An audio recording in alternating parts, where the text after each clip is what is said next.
ya vive como quería.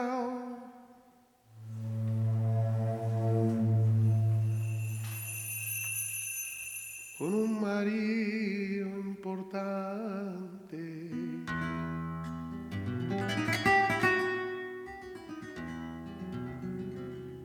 Pero la paz y la alegría,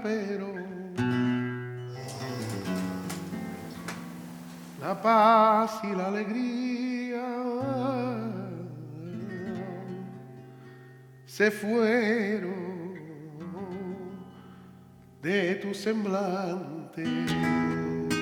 Duende is a word that is used to refer to the spirit of surrender. It brings the spirit. Y porque no pudo el dinero,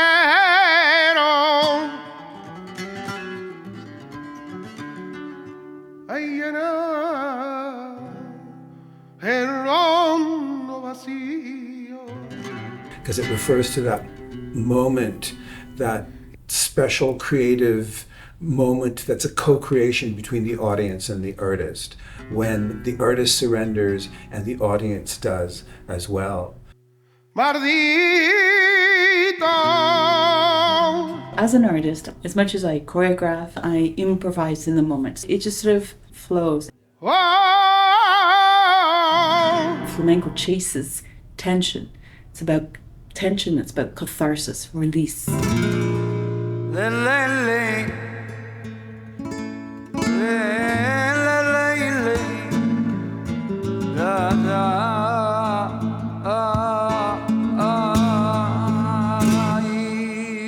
So duende is a state for me. It's a state that you enter.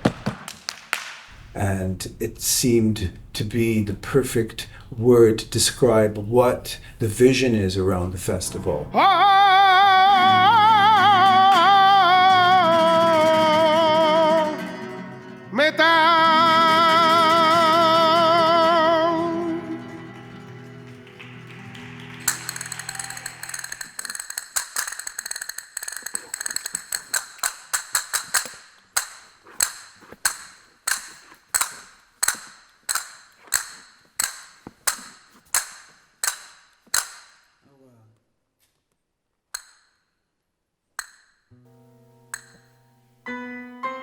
The Duende International Flamenco Festival began when the museum began. And in many ways, it was established because it represented so many of our aspirations around celebrating through the arts cultural pluralism. Flamenco comes out of Al-Andalus, the very place where that cultural pluralism took place in Spain. Of course, it came out of the Gitano, the Gypsy community, but is influenced through those legacies from South Asia, where these people originated, and over centuries, the migration took place across northern Africa, through the Middle East, and into the Iberian Peninsula. Flamenco today is hugely culturally diverse. It has taken root in many different parts of the world. Flamenco is an art form that is not just of the Spanish people. It is an art form that was created out of the amalgamation of the many different cultures that lived in southern Spain. And that is very exciting because a place like Toronto, which is so incredibly diverse, has brought together artists from all over the place.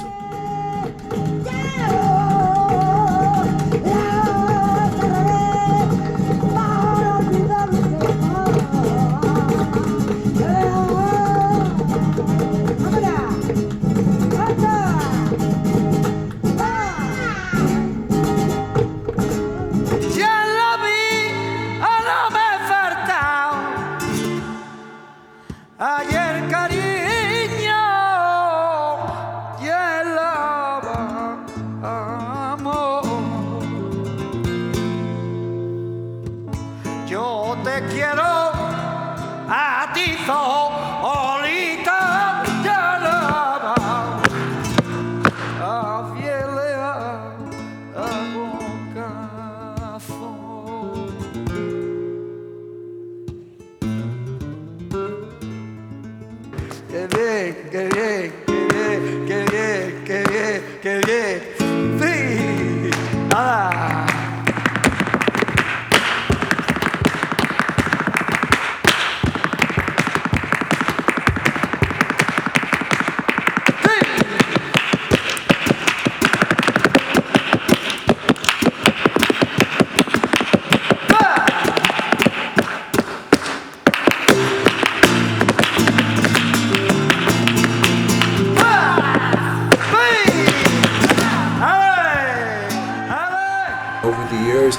been pretty amazing artists. Eduardo Guerrero, Mercedes Ruiz.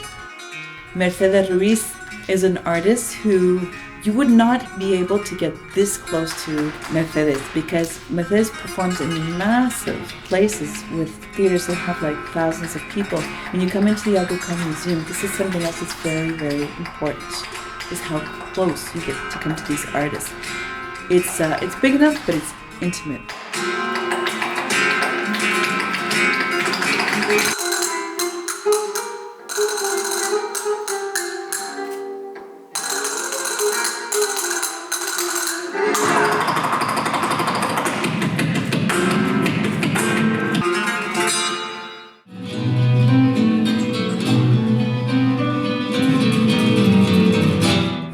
First met Carmen Romero. It was as an artist, as a teacher in the community, and we were able to include Carmen as an opener in our first festival.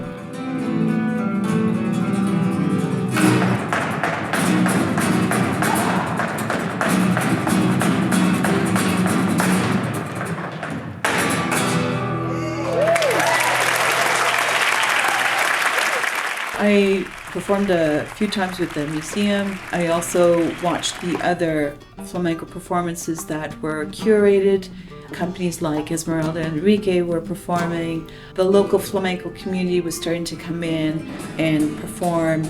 All those experiences gave myself an opportunity to watch this festival grow.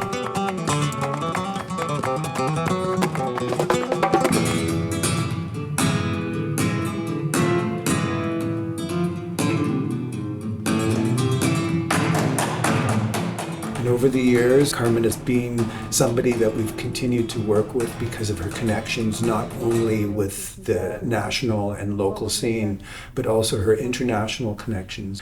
And Carmen has not only performed, but in 2022 was the guest curator of the festival. Amirali asked me to oversee the international artists, as well as program the local artists, and to maybe reconfigure the festival. So I suggested, why don't we create an open submission for Canadian Flamenco Showcase?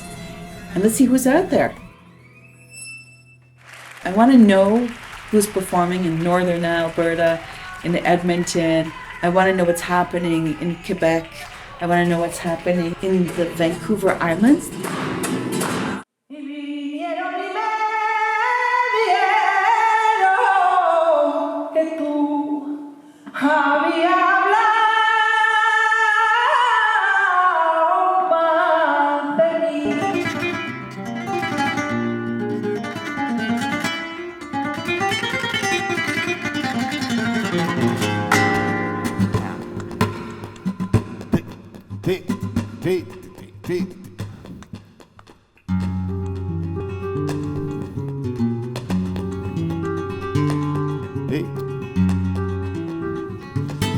So the festival has always been multifaceted. We've always presented film in some form or another, and we've always had workshops and lectures, scholars, guest speakers, to talk about their perspective on the history and the art form of flamenco. And this has introduced new audiences to the art form and made it accessible to people at a deeper level.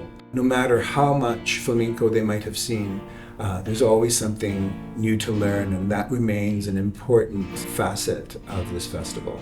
Tovar was sharing his vision, his lens through which he sees the world and how he sees his craft through the workshops. All these artists gave workshops. The community was able to enjoy these workshops in a very intimate setting.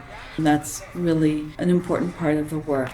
The other thing that was very interesting as well with these artists is that they bring in their technicians.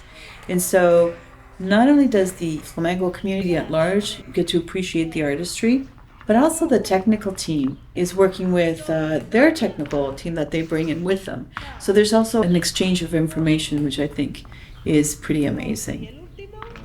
And this festival, which started off as a 2-day festival in 2015, in 2022 spanned an entire week and has grown to become something that is now recognized around the world, I would have to say.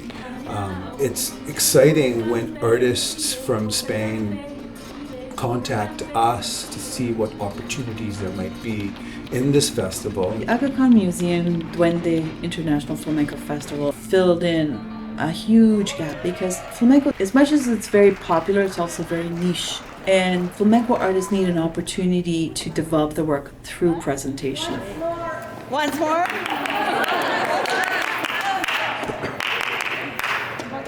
I think you can all join us. Ready? And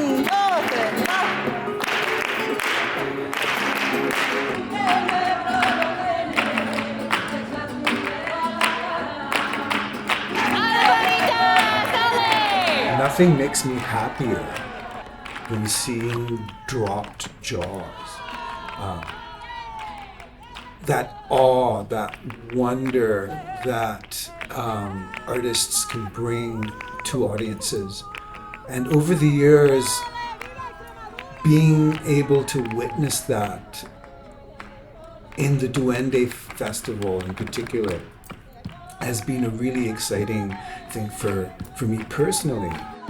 I believe that art is a tool that unites. It's a tool that educates. It's a tool that will stir you, and it's an agent of change. And I think that is important in how the Aga Khan Museum selects its messaging method and its way of creating a plural and united community.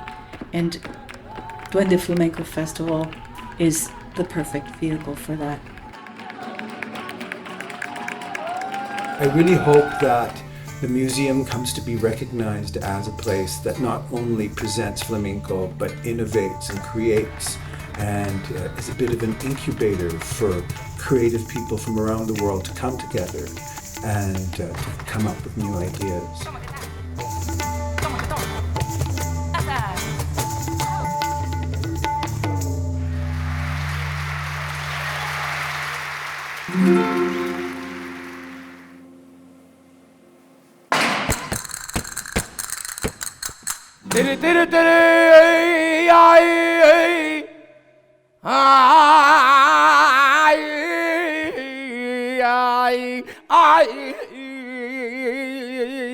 Yeah.